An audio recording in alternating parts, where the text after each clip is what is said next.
Hi, everybody. Welcome back. We are still waiting for our guest, Shirley Horton, to arrive.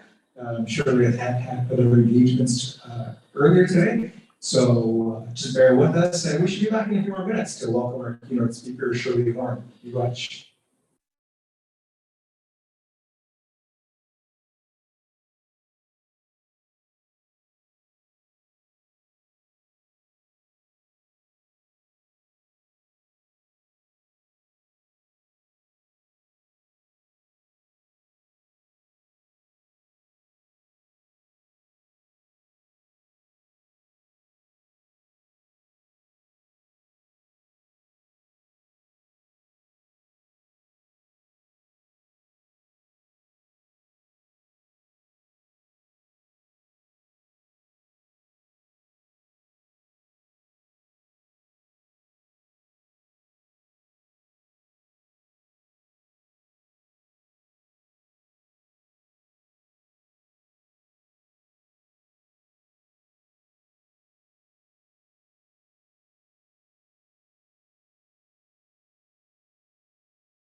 around.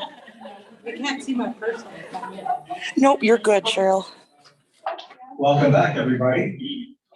And now to conclude our presentation component is our keynote speaker, Shirley Horton. Shirley Horton is an elder, survivor, knowledge keeper, and was Loyola University's first ever chancellor, having served a five-year term in the prestigious role. Horton is from Chapel, Ontario, and at the age of 5 was sent to St. John's Indian Residential School. She was then transferred to the Shingwalk Indian Residential School at the age of 7, where she remained for 6 years. In 2005, Horton returned to the Shingwalk Indian Residential School site, now the home of Loyola University, to enroll in the Bachelor of Fine Arts program. As a rare graduate of both the residential school and the university, she received a standing ovation and convocation in 2009. In 2015, she received the Alumni Achievement Award from the Loyola University Alumni Council. Shirley participates in major ceremonies and events, helping to raise the profile of the university, as well as assist in both relationship building and fundraising initiatives. Horton provides support to the University Board of Governors as requested and promotes the university's special mission in regards to Anishinaabe education. Please welcome Shirley Horton. Oh, we bet everybody. Ashkabal and Shquareland is because Nudon woman, Shirley Horton is my name, my English name. Nudon woman is my spirit name. I just want to thank you all for taking the time to come and like to share some things about the day with you. And it's my honor and my privilege that I've been asked to do this. And I do it whatever. That's my job now. I see some friends of mine that I haven't seen for a long time. And I see friends of mine from within the city. And I see a few people who I don't know. And I would like to get to know. Thank you for coming and sharing your time with us here. I just came from City Hall. We now have an Every Child Matters flag on the flagpoles of the city. I thought that was so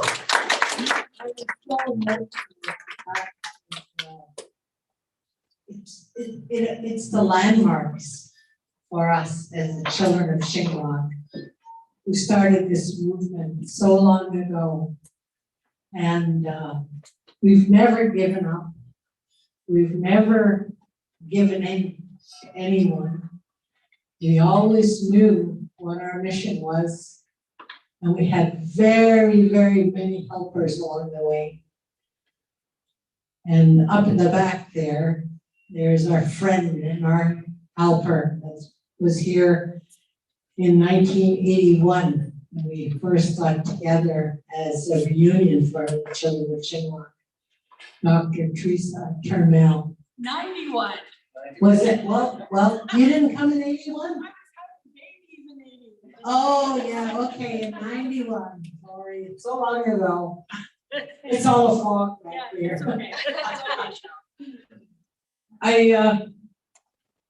I always embrace the opportunity to share stories from the past and stories of the growth of our organization, the Children of Shingwalk Alumni Association, which is fully supported by Algoma University, and we enjoy a beautiful partnership.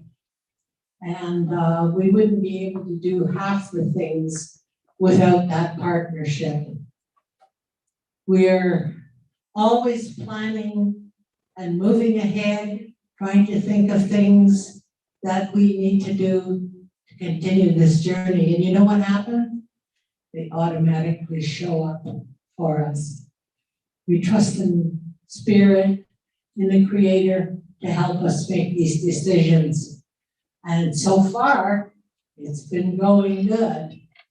And we've made a lot of friends, a lot of partnerships, and a lot of loving relationships along the way. And we appreciate that. And I asked at the presentation down at City Hall if there were any people out there who were former residential school students, former students. And my sister Jackie and I, we were the only ones put up our hand. So you can see what's happening. We're slowly coming to that point in time when we will have to move on. But before that happens, we're bringing more and more younger people forward and having them talk with us and be with us to learn the stories and to be active in the events that honor Anishinaabe people. And that is so important. That's because that's the only way we're really going to live on is with our younger generations taking up the feather. I'll say taking up the feather because this work is so important that it is worthy of the feather in moving forward and doing what we're doing. It was a touching ceremony down there today. I felt the love, the pride, the appreciation of everyone, and particularly our non-Native friends. I've been asked so many times, what can we do? How can we help? You know, there's so much that still has to be done yet. We've just started the process of developing our protocols to do the ground scanning here on these grounds. And there is such a wonderful crew that's going to be doing that. They came with their machines, and on the front of that machine were 2 teddy bears. One had an orange shirt on, and the other one was a little bear. And I thought that was so thoughtful. And they came with the right spirit. This is who we're doing this for. This is why we have to complete this work and help our Anishinaabe peoples forward, to move forward in this journey. It has been part of my journey since the first reunion that we did have, which was in 81, and 10 years in 91, we had another reunion in which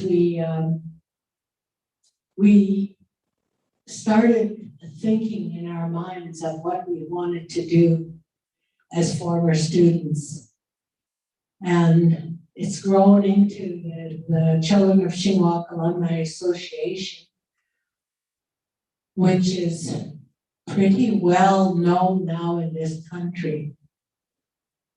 We've been to Ottawa, we've been to different other communities and other ceremonies in different cities. And we're getting more and more professional people who are interested in supporting us and putting their talents forward and their money forward to help us grow. So that's what I see in the future is incredible growth.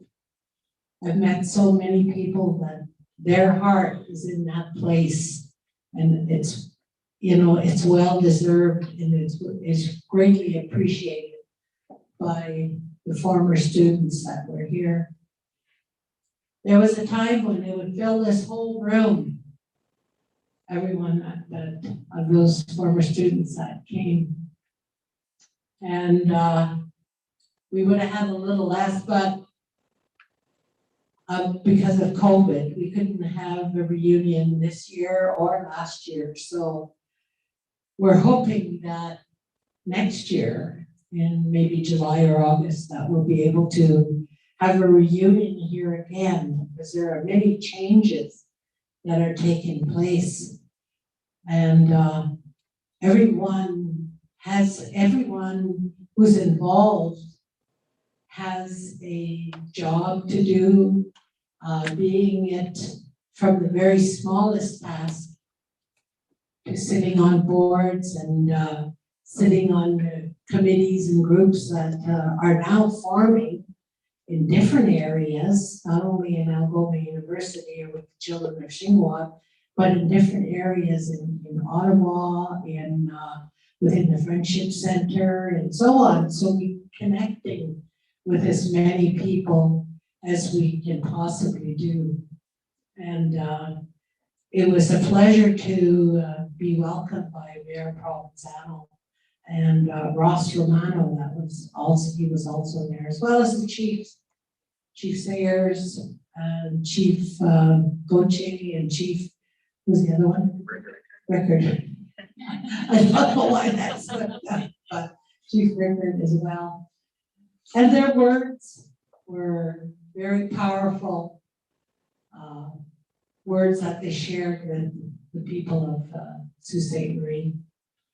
I'm really happy that I got the invitation from Mayor Provenzano to speak at this time. And I would really appreciate the fact that the city is moving more and more towards opening their doors. And that's going to be part of one of my roles as well, is to do more speaking with different groups. So I'm prepared to do that. And this place means a lot to me. And we were granted the, Crystal, what is it? Oh, the National Heritage Site designation? Yes, we've been granted that from Canada, the National Site Heritage Building. So, and that's, at one point in time, that's what we want for sure, so that nobody can tear down what we have built and can only build on that. So you all pretty well know the story. You all pretty well know how far we've come since 1991. We've worked with many groups with the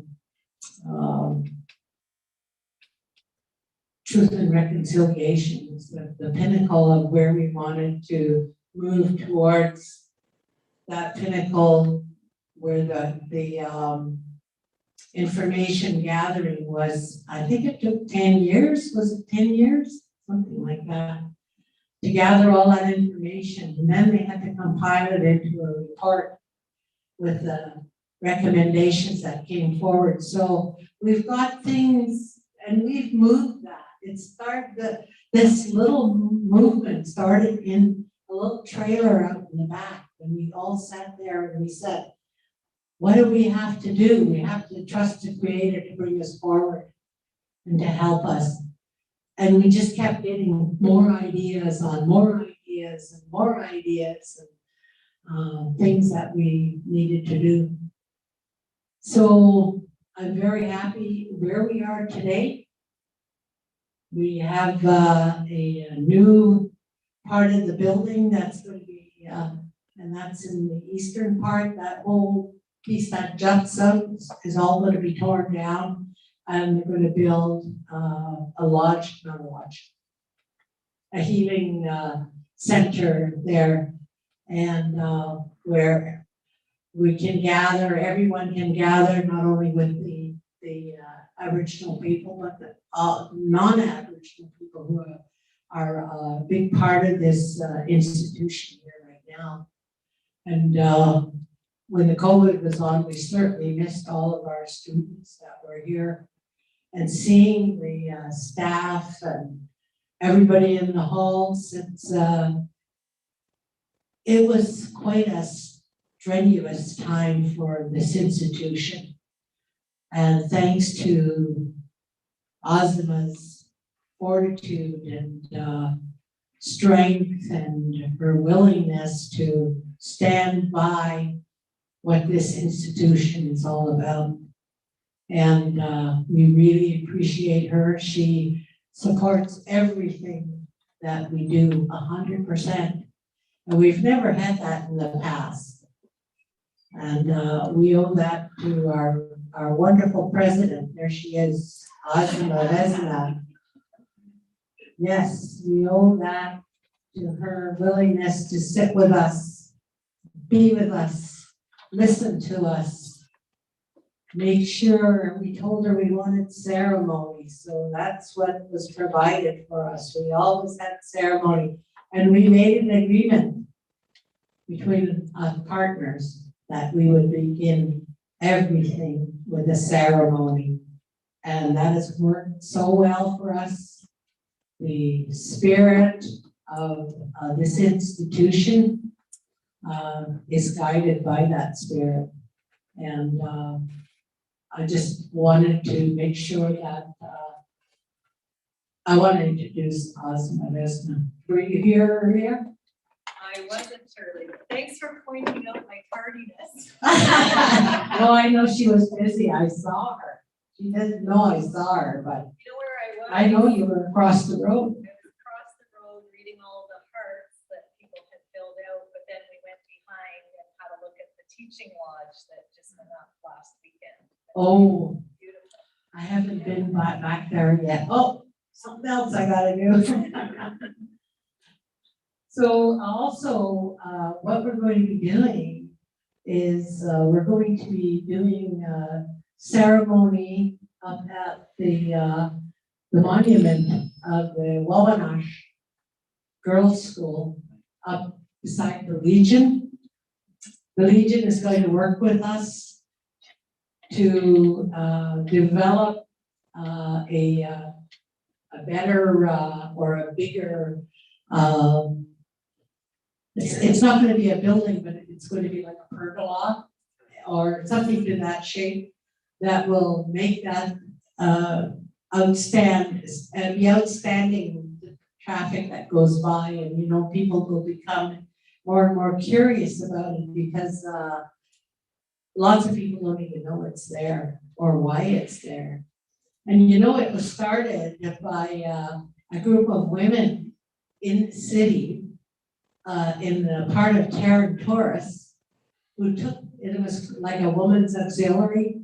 They took the initiative to make sure that that stone monument was built there.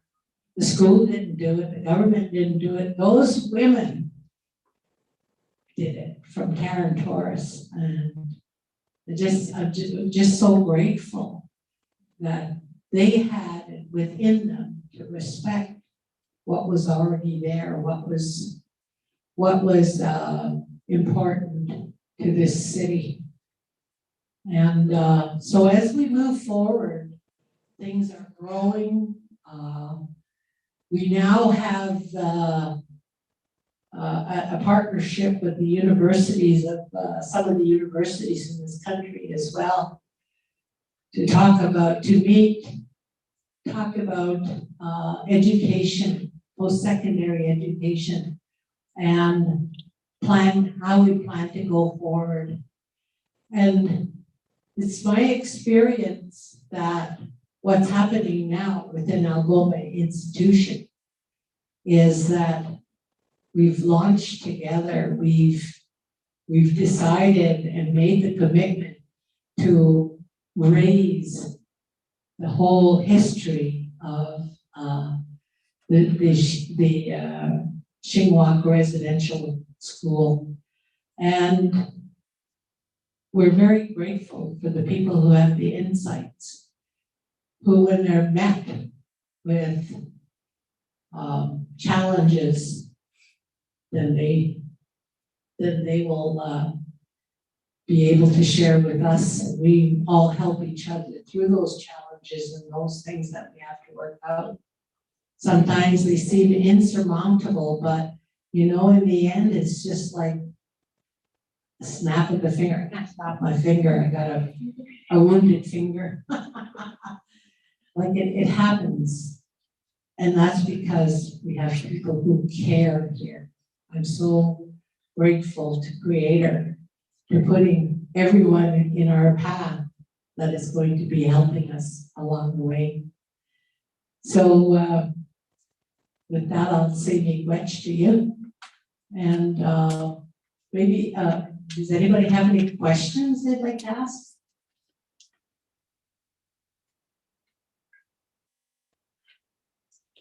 Yes, Brad. Bonnie, thank you for sharing what you're sharing with us. I want to ask a little bit more what you know about this new wing that's being built. We're curious about this. It's still in the planning stages. Maybe if someone would like to help me with that. It's an IT center called Untitled, and there's a link on our website, but I'll give you my email address and then we can exchange emails and then I can provide you with more information. I was going to find out a few words about it as well. Sure. Yeah, I knew she'd be able to do it. I'm glad you came back. Thanks very much for the question. So the renovation that's happening, it's where the Doc Brown is right now. The original concept actually arose out of the need to properly store the residential schools archives. So as you know, the children of Shingwalk have been collecting archives through the Shingwalk Residential School Center for well over 40 years now. And we don't actually have a good location for them. And as it's been sort of shared with me and the teachings around that, those archives are, they're alive, right? They're spirits in those archives and they need to be cared for. And so that's where it started. And then as we started to talk a little bit more, we also recognized that the children of Shingwalk didn't actually have a home.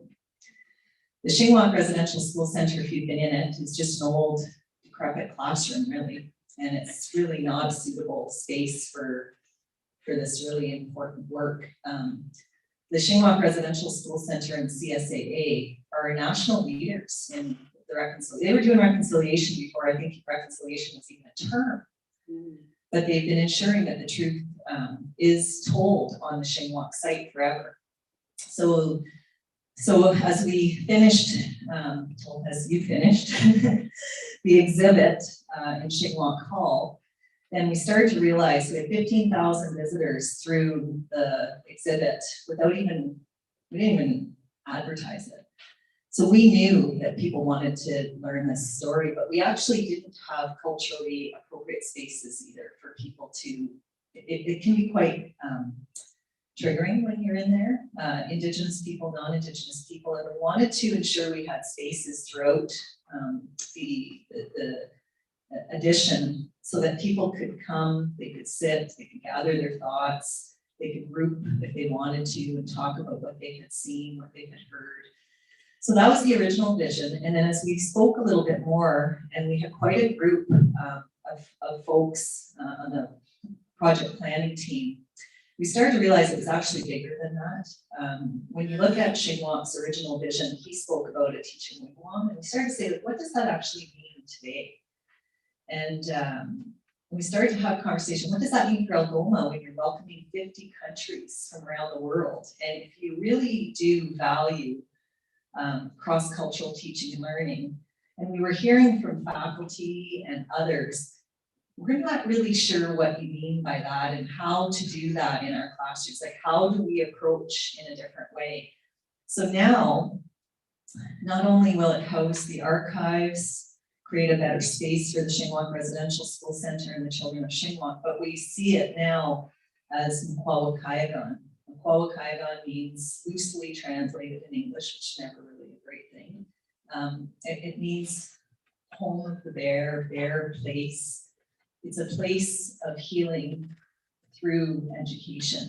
It's a place where we can come to learn from and with each other. And it's a place that values teachings from Indigenous people around the world.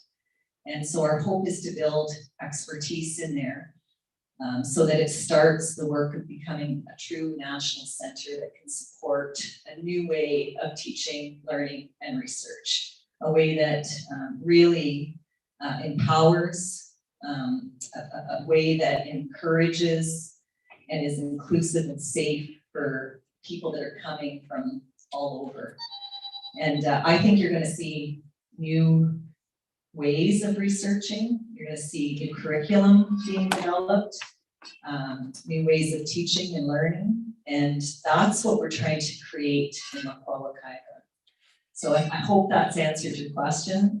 We have an amazing set of architects that are going to be announced probably in the next couple of weeks that will help us dig into that concept a little bit more as we're designing it. But it's a pretty exciting project to be working with this group on. Miigwech, really appreciate that explanation. There's more than I could think about. So as you see, there are a lot of things that are on the table, and we're looking for partners. We're going to have that fire ceremony on October. I have to look at my phone. I think it's the 3rd. Oh, what is our helper? October the 2nd, at around 4 o'clock, if anybody feels that they want to attend. We're going to be doing a circle, and we're paying honor to those girls that went to that school. And the Legion is more than happy. It's on the Legion property, but they're more than happy to work with us, and they've just bent over backwards to help us to get the things that we need to improve that care of that monument, or expand on it as well. So if on October the 2nd, it will start at 4 p.m.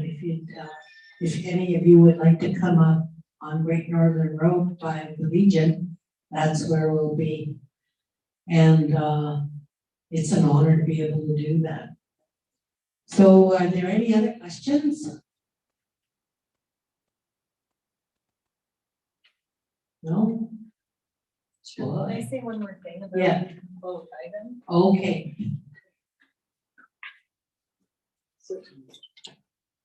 I mean, I'm trying to put spirit first in all of the descriptions, right? And I have to remind myself at times, but when Makwawakaiga, when we started to think, we didn't know what it's called the National Center for Healing and Reconciliation.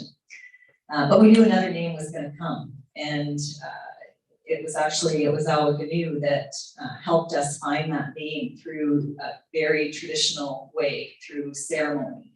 And we asked him if, with tobacco, we said, James, we don't like the name National Center of Healing and Reconciliation. And so he agreed to accept our tobacco and help us search for the name. And it took months for him to find that name, and he was trying to figure out why wasn't that name coming quickly, because often those names will come in that first ceremony or second ceremony. And he then went to others that he knew and asked for some support in trying to figure out why wasn't the name coming. And we were waiting and waiting, and we're like, do you have the name yet? It's like, no. And then we realized that he came back, he had the name, and what he understood was because there was no building yet, the name couldn't be situated in anything. And so he actually brought the pole that's on the steps today with the colors on it, the ribbons. That pole is holding the name of Makwawakaiga until the building is built. And that pole will then go inside Makwawakaiga at that time. But I remember doing the ceremony when he was sharing that name with us and the children of Shingwak and others. And when he explained the significance of that name, right? Makwa means bear in Ojibwe. And when he explained the significance of that name to everybody in the room around a safe place, a welcoming place, a place that felt like home, And he explained what the Bear Clan does in the community, brings medicines, brings healing. There was not a dry eye in the circle, and everybody just started to cry and said, the name is perfect, the name is perfect. So we knew at that time that we were going in the right direction. And we kept doing ceremony, and we kept moving through this process. We had applied for this funding, and there was no way that typically you would ever receive that funding. There was so much competition for it. There was, I think, like $300 million, and there was $3 billion of requests. And so everyone kept saying to me, like, don't get your hopes up, you're probably not gonna get this money, but go for it, right? So we thought, well, let's go for it. And then every stage we go through, and we bring guests onto the campus, and children of Shinwag would talk to them, and Wazawa Ganu would do ceremony, and you could see them being touched by this, right? And actually see their hearts engaging. And we just kept moving through, and then finally, like, we were the ones that got out of Ontario to the federal government. And when that happened, I think we knew, like, we just went, wow, like, this is actually going to happen. And so I share that with you because it shows you, I think, what we're trying to do in a good way, right? And it is a good way. And more people are starting to really understand what it means to put spirit first, and spirit, mind, and body into the work that's going on this site. And so, yeah, I'll just share that with you. And I think we're going to go and have ceremony now on the front steps. Everybody's welcome. I hope you'll join us. This will be the last thing we do today, I believe. And Wazawa Ganu and Shirley are going to lead us in ceremony. And then we're going to walk down to Bellevue Park. We have tobacco to place in the water. And the purpose of that is to pay our respects to the children who never returned home. Wazawa Ganu will lead us in ceremony at the water as well. And then we'll say, Pamaki. And I think there is a question. Oh, okay. Yes, and your name is? Hi, Shirley. My name is Lily Schwinard. I work under support services. I'm a support worker. Oh, okay. My mom went to St. Anne's residential school. She's went to Spirit World about 5 years ago now. And I'm just wondering, I know a lot of our elders are making the way to Spirit World. Is there such a thing? Gathering up elders to tell their story, to make a book. Because someday we're going to need that book in schools for children that are coming into this world. And I know it's a hard subject to talk about. But it's nice to, because a lot of our elders are passing on now. Those stories are going. What happened in the residential school? Yeah. You know, it's you know, we need to bring out what happened. There's so many movies out there that are just non-fiction, or I mean, they're not real. You know? Yeah, and you know, we need something real. Well, just down the hall, no, it's on the floor below, right? Well, yes, Like a book. Yeah. There's archives full of those stories, My mom's name is. full of them stories. We have albums that stretch out and they're running out of space.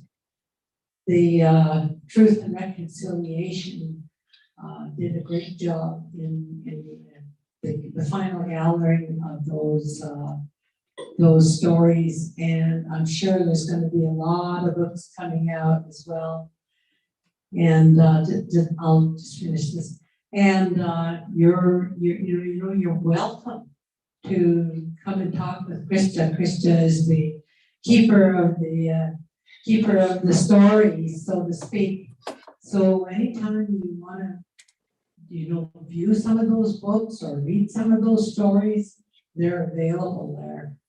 And we would also say the center has a project project right now to record survivors, recognizing their passing. And so that's a project to be ongoing. So if there's anybody you know interested in sharing their story, please, and then with hopes maybe we'll do more. I know I've heard it said before that this needs to be in the schools. It's on our agenda. We do a lot of this as well, Like as a part of their curriculum. Yeah, for sure. So, some of the work that Chris is doing with the children of Shingwalk is actually building out JK to 12 curriculum. And we actually have partnerships with school boards so that students as part of that curriculum actually come in the buses and they spend the day here with curriculum that's culturally appropriate, but also grade appropriate. And often the elders will come in and speak to the students as well. We also have elders that are going into the classrooms as part of programs that have been set up by these local school boards. And it's still not enough, but it's a lot more than we got when we were in school. I think about my own children and what they know that I never even had access to. It's changing, and I think Makwa-Wakaigan also will create a space where researchers, interns can come and work with the archives in a much more accessible way so that they can create those stories, those histories, those documentaries. Teens can come in and write elementary curriculum and be guided as that's being developed. So it's an exciting time. I think the next decade here is going to be quite incredible, and I really hope community will be a part of this. The children of Shingwalk are looking for that next generation of survivors to be a part of the children of Shingwalk and the Shingwalk Residential School. They are really anxious about getting that level of involvement that will carry the work forward because they're getting older, right? Many are in their 80s and 90s, and we just lost a very special elder last month that's really impacted on all of us. If I may make one last comment, Indian residential has been such an enormous onion. So many layers, so many. My children used to come over and tell me, Mama, we should speak Greek. And then years ago, 25 years ago, maybe when we were in public school, my kids are older now, even more than that. And then I told my mom, and now I look back I reflect on that day when residential school is all over the world now. It's snowing now. And the look on her face. She lost her language in residential school. And I reflect now, I couldn't imagine how she felt coming from residential school, losing her language. Me, a young mother, telling my mother, her grandchildren want to speak Korean, she lost it, but it was never talked about. Today, we have support workers for adults, here for adults, but we need those support workers. Like you, my daughter, that age, to talk to her children. We talk about making a curriculum for the younger generation that's coming in this world, migrated grandchildren or great-grandchildren. And we also need support for them. My grandson is 12 years old. He was visiting me back home. And he was with his 19-year-old sister. And we went to the ceremony site on Arthur Street in Thunder Bay, and I gave them a teddy bear leash to hang on the fence where all the little shoes are. My 12-year-old grandson was very upset, very sad. Tried to explain. His parents thought that it's just, yeah, there's so many things to look at. So many things to look at. We're all together, we're doing the same boat, same age, kind of, yeah. Very much. Okay, Ani, just contributed connection of the 10th October. And my spirit name is Green Thunderbird, and actually I'm a new faculty here at the university, very happily, teaching the Anishinaabe Social Issues course class. My English name is Brad Robinson. You know me. Anyways, I just wanted to address myself, and I want to say, Ani, and thank you very much for what you're doing as well. We haven't met, but my partner and I also own and operate Thrive Tours. We're new to the area as well. So if you hadn't heard of us or you haven't, please approach us and tell you about that as well. But I also do video production, and I've actually talked to Amanda for a couple of years about this, about helping with documenting some of these stories. And I do design as well. So as you might have seen some of the things that worked on Shirley. So I don't know if you have an official logo or anything that, this new, but I would be more than happy to work with whoever on that. Yeah, we'll talk. Yeah, okay. Because I want to be a part of this in some meaningful way if I can. I know I'm new to the area and I don't want to, overstep my whatever, but I do feel that, as a part of this and what we're doing, and we're telling visitors all the time about this amazing facility and organization, and now we can talk about it from the inside in some way. But I know when I bring it to my class, on Wednesdays. So when I talk about where we're situated and the impactfulness that we potentially have on these future generations, and just anyways, I don't know if it's because I look at it in a different lens, and maybe if I was local, I don't know if I'm seeing it differently or if I'm seeing it with different sort of vision or perspectives. But I know that the type of things that you're doing here is monumental, and if we can be any part of it in any capacity, we'd be more than happy to talk to people about that. So I just want to throw our hat into that. And I know that we do bring people up and down Ballotine, and we've been doing this our first year, obviously. But we're looking to plan to do some pretty awesome things coming up using both human power and eventually electric. So that's a new thing for us, both on the water and on the land. So we're ecotourism, and I think that we always share the stories, and I share a song as well on just here in the little bay. We talk about the things that you shared, Shirley, and we would like to get more content as to what we do tell people, because I think to us, and we have a whole group of newcomers that we're showing Sunday here from the city. So we have a bunch of newcomers that I guess the city is getting us to do that. Yeah.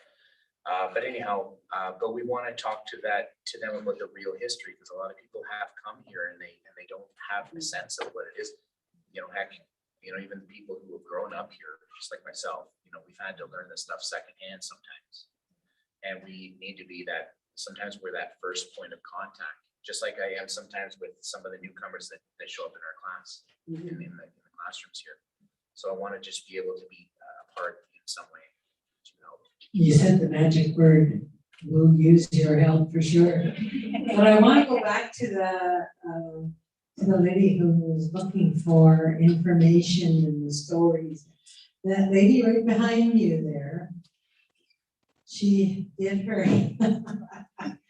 her dissertation on the residential school in particularly this residential school. And she took a few years to do that, but she's got, have you got a book printed yet? Yes. I had 3 this morning, but they sold out in like 3 minutes. Oh, no. Just flew like. Congratulations. Thank you. Oh, okay. I just want one more thing I want to share with you.